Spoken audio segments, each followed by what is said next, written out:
From the National Newsroom of the Canadian Press, I'm John Kennedy. Foreign Affairs Minister Melanie Joly says Ottawa seeks to deepen its intelligence sharing with European partners as Washington splits from Canada on issues like Ukraine.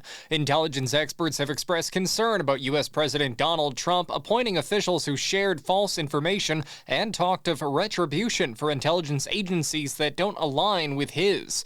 Joly says vastly different countries at a G20 meeting in Johannesburg say they are trying to manage in an increasingly dangerous world. It was important for me to be able to be there at the table, to express what are our own concerns, defend our interests, and also be able to rally some countries that are not typically allies, but that could have the same interests in ultimately creating new coalitions. Joly says this is why Canada must have a working relationship with countries it has disagreements with. Public Safety Minister David McGuinty is in Washington to discuss how Canada and the United States are fighting deadly fentanyl trafficking movements. McGuinty will be accompanied by the newly appointed fentanyl czar, Kevin Brosseau, as well as representatives from the RCMP and Canada Border Services Agency. U.S. President Donald Trump issued threats of 25% tariffs against Canadian products in response to the illegal immigration and drug trafficking flowing into the U.S., but the orders to implement the tariffs were delayed until March 4th. Newfoundland and Labrador Premier Andrew Furey is stepping down after nearly 5 years in power. Furey is the second Atlantic Premier to resign within less than a week after PEI's Dennis King announced his resignation last Thursday. Furey says U.S. President Donald Trump and a possible trade war on the horizon with America weighed heavily on his decision. I wish I could tell you that this is a short-term concern.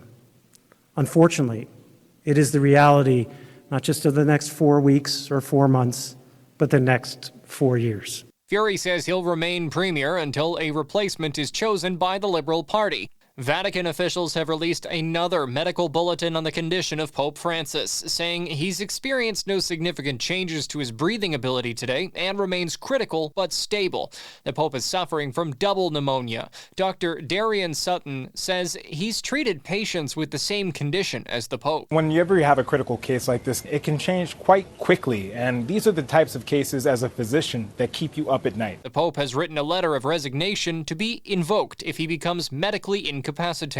And the planetary parade of our solar system's celestial wonders takes to the skies at the end of the month, with 7 planets aligning. This month, Venus, Mars, and Jupiter will be visible to the naked eye. A faint Saturn and Mercury will be joining along. Uranus and Neptune will also be visible, but with binoculars and telescopes. This is the Canadian Press. In sports, the Edmonton Oilers will try to put the brakes on a 3-game losing skid when they visit the Tampa Bay Lightning in NHL action tonight. The Oilers' losing streak has dropped them 2 points behind Vegas for top spot in the Pacific Division.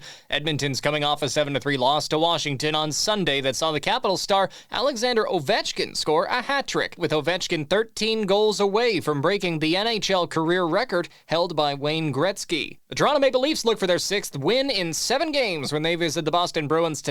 The Leafs' winning run has moved them ahead of the Florida Panthers for first place in the Atlantic Division.